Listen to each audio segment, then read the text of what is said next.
La liberté d'acheter ses rêves. Je voulais changer vos priorités. Vous devriez dépenser de l'argent pour vos propres rêves, pas pour des choses dont vous n'avez pas besoin ou que tout le monde achète.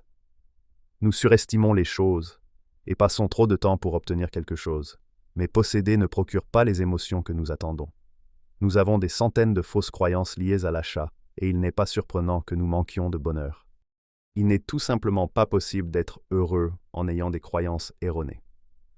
Les buts et les tâches de la vie te tirent hors du lit chaque matin et ne te forcent pas à aller travailler ni à consommer ce que tu ne veux peut-être même pas consommer. Nous grandissons vraiment grâce aux défis, et cela apporte de la joie. C'est pourquoi pour faire quelque chose de nouveau que tu n'as jamais fait, tu dois te changer, t'ajuster et devenir une meilleure version de toi. On dit souvent que l'argent apporte la liberté. C'est la liberté d'acheter n'importe quoi, mais pas la liberté intérieure. Une liberté d'avoir des choses, mais pas celle de se sentir libre. Libre d'émotions et de pensées négatives. Libre des mauvaises habitudes et des mauvaises relations.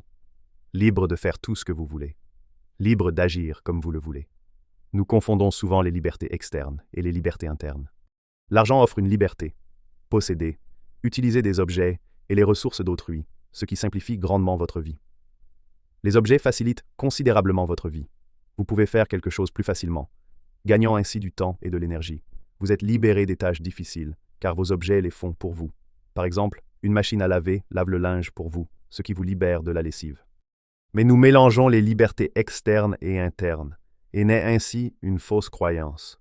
Nous pensons que plus nous avons de choses, plus nous nous sentons libres, et c'est vrai en partie.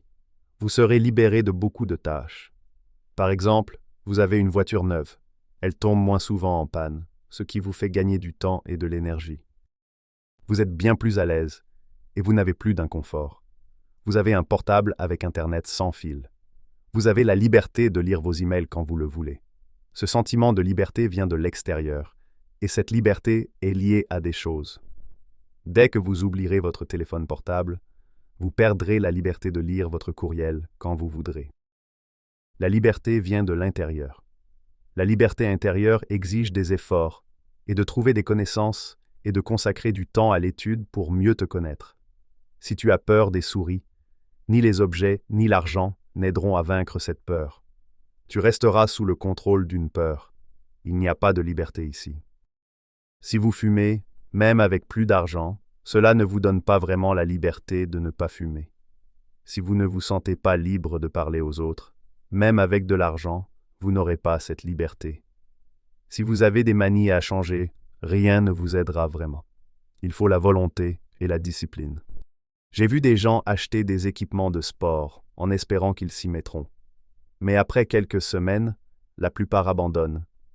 Ils ne se défont pas de leurs habitudes et ne peuvent pas les changer.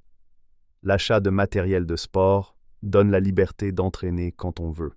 Vous n'avez plus besoin d'aller à la salle, vous avez une liberté extérieure. Mais sans liberté intérieure, vos biens deviennent inutiles. Vous pouvez acheter une maison de vacances, mais sans liberté intérieure pour prendre plus de temps libre, elle restera vide. Alors les choses nous donnent une certaine liberté, mais la liberté totale n'est ressentie que lorsque nous développons la liberté intérieure. Je veux vous montrer que la plupart des objectifs peuvent être atteints en priorisant autrement l'argent. Vous devez comprendre comment vous dépensez votre argent aujourd'hui et commencer à modifier ses habitudes afin d'atteindre vos objectifs strictement personnels et de ne pas viser ceux des autres. À chaque dépense inutile, vous aidez les autres à atteindre les leurs. Vos habitudes de dépense sont la clé de vos rêves. Si vous ne vous rapprochez pas de vos rêves, ce n'est probablement pas parce que vous manquez d'argent. C'est parce que vous gérez mal votre argent et votre vie. J'espère que mes pensées et idées vous ont plu. Bien dépenser son argent est un sujet vaste, et il n'a jamais été aussi important qu'aujourd'hui. Je poursuivrai ce sujet, et il sera mis à jour. Prenez soin de vous et dépensez votre argent prudemment.